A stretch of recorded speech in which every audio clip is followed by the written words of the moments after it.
housemates in the past 19 years? I think ang kagandahan yung sinuyod ng PBB, yung buong Pilipinas, pero ang kagandahan kasi yung Pilipinas, lumalapit din sa amin. Kaya kung makikita ninyo yung places na kung saan nag-audition yung production ng PBB, lines and lines and lines of people are coming. So it's a give and take relationship between our audience and Pinoy Big Brother. And I heard parang kada daw, in 6 years time, this is the first time na ulit nagkaroon ng physical auditions. Face to face. Wow, grabe. Okay, how about the numbers, Mela? Ano bang mga numero ang pwede mong i-share sa amin? So, ito naman, this year, I think, this year, a total of 20,157. Okay, wait, ilista nyo to. May specific numbers to Mela. Yes, okay. 20,000 sila labas na sa 4D. Sa 4D. Yeah. This year, a total of 20,157 aspiring housemates ang nag-participate sa ating on-ground auditions. Wow! While 15,749 naman ang nag-submit ng kanilang entries for our online auditions. With a total of 35,906 Wow! Grabe. So that's the official count. That is the official. Hindi ko alam mo nung ano official. Official. Official. Basa yung mic mo, ha? 35,906. Saan pumunta yan, Alexa? All the way from Mega Manila to Naga and Cebu hanggang Mindanao po. Talagang hindi tayo tumigil.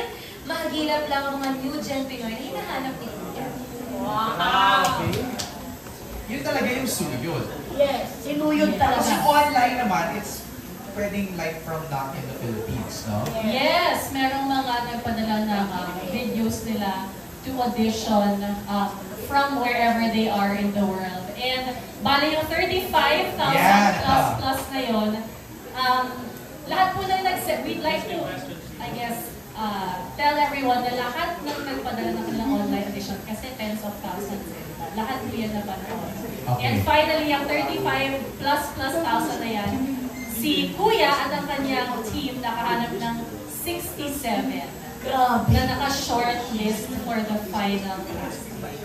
From 35,067 ang shortlisted. And we're not yet done. Yes. Alam na ba ng mga shortlisted sila? Yes, because may ginanap na final casting very recently.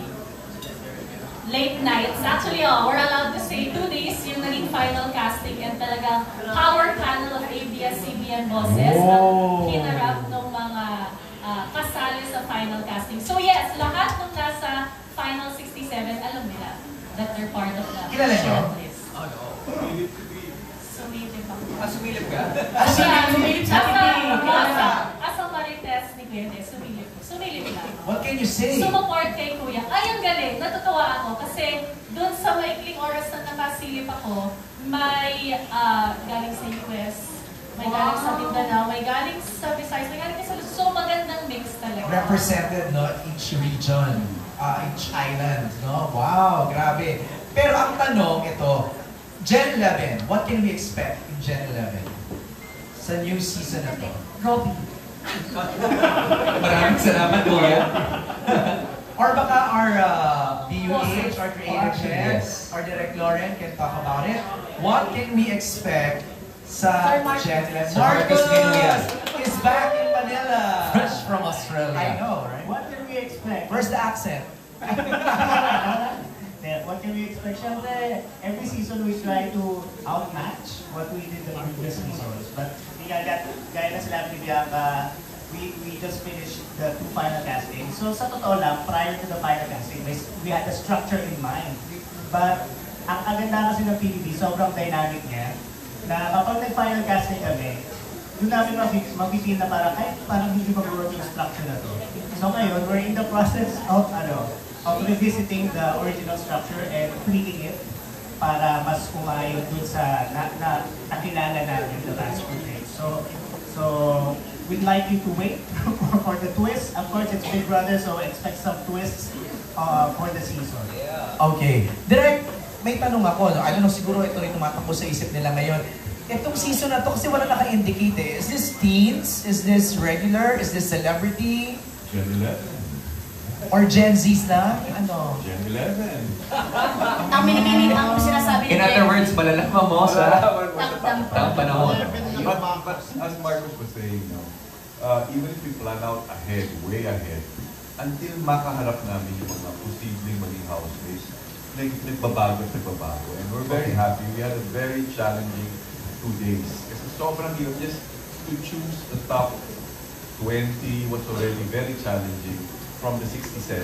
Right. Actually, to be honest, we ended up more than half of still in the final running. Wow. So, nagkakaproblema pa yung Philippine team kung sino talaga yung makikita natin sa ano. But they will all go through the same process of medical, psychological test. So may mga ganun pa kasing screenings. So because there are things naman na hindi mo nakikita during the audition, but maybe they cannot endure the pressure or they're not physically healthy for the stress of being a housemate. So may mga ganun pang natural attrition yan. So we'll see. Pero exciting talaga. Sobra kami natuwa. So ako sabi ko, paborito ko lagi ang audition. Salamat dun sa lahat ng humarap sa amin na talagang from all walks of life, all professions. We had doctors, we had nurses, we had architects, we had... At sobrang nakakatuwa just to hear them. Makita silang pumila ulit. Talaga, almost the whole day, talagang pumila sila just to be able to be part of Gen 11. Saka, actually, masaya na malungkot na marinig na kasi po nung bata pa po ako pangarap ko ng... So that was what, 10 years ago, 9 years ago, kasi teenagers sila hanggang 20. So isa na talagang whole generation talaga ang naapektuhan na Big Brother. We're very, very happy. And it's a big responsibility for our host and for the creatives to make sure that this time, meron talaga, as always, PPP will impart lessons and values to us. Inuulan ko na akong asawa at anak ko, so na-homesick na ako, ano pa ngayon, di ba? So, yun ang pinaka-challenging kasi all in all naman, thank you Lord, blessing talaga maging housemate sa bahay. Kuya, libre ka na kuryente, libre ka na tubig. Ano pang in-stay mo, di ba? At libre ka na pagkain. So, ang kuwan mo lang, magpakatotoo ka na lang at mag-enjoy. Yun na lang, huwag ka nang madaming iniisip na kailangan manalo ka, huwag. I-enjoy mo number 1, and ang pinaka-challenging, malayo lang sa pamilya. Yun lang. Mahirap ba mag-CR sa bahay ni Kuya? Oo.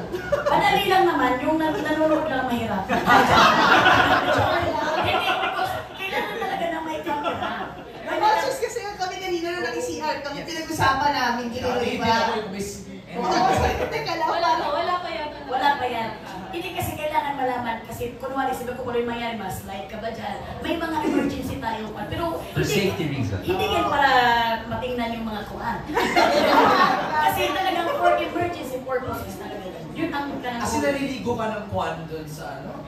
Noong una mga hindi pa, pero nung mga kanaunan parang okay na. Hindi ka nahiya. Hindi na nahiya kasi ang nahiya na yung nanonood sa Gumagana na yung camera. I-share mo na yung MJ, yung experience sa CR. Kayo, ikaw, Bianca, Oo. cautious ka ba nun? No, so, ito yung gusto namin i-share to po sa banyo sa camera. Lahat kasi yun yung tanong, di ba? So, ang camera dito sa loob ng bahay, yung sinasabi ni Mary, yung parang, tulad, di ba, umere yan minsan nakita niyo sa TV yung naglalaro yung mga housemates. Ang camera sa dalawang banyo, which is yung toilet and then yung biguan, para siyang security cam lang, lipstick camera. Hindi siya nag-zoom in, hindi siya nag-move. Kasi nga, for, parang CCTV, yung maliliit na CCTV, for emergency purposes talaga. Kasi minsan, may magagalit, tapos nag-lock doon. I think in our edition, there was someone who locked or closed the door, tapos nandun siya. So, parang mabantayan pa rin. And then, minsan nagkakanife, di ba, nagpaplano ng mga pinagyan sa bahay. Is that why yung lock nasa labas? Kasi yun yung nalaman ko, na parang mali yung bukas ko. There's actually no lock. Yun Kaya yung- meron siyang... Yung lock niya nasa labas. Diba? Parang pinipindot from the outside. So, hindi mo ka pwede i-lock from the inside. Pero pero this season, ang camera kasi last time dito. This season sa baba. Sa taas. Continue, di ba? Sa taas. Ang dumi. Ikaw, Alex, ano ka? Sobra po. May nangako ako noon na maliligo ako nang naka-swimsuit ako.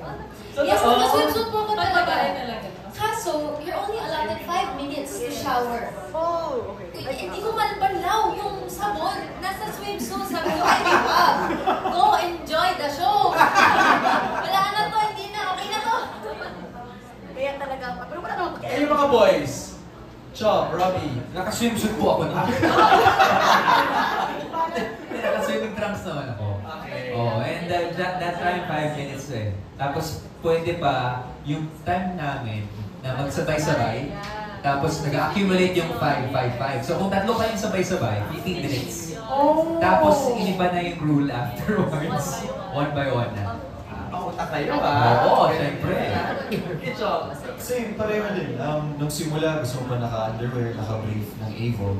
Tapos, singit mo. and then, after like mga second day, third day, wala na pakialam. Like, gawin mo na kung ano gusto mong gawin sa loob. Right. There's no footage whatsoever. Right, Any of the right. housemates naked or seen doing their personal stuff. Your privacy is very much protected. So. Correct. Thank you, Direk. Last na yung ano ah.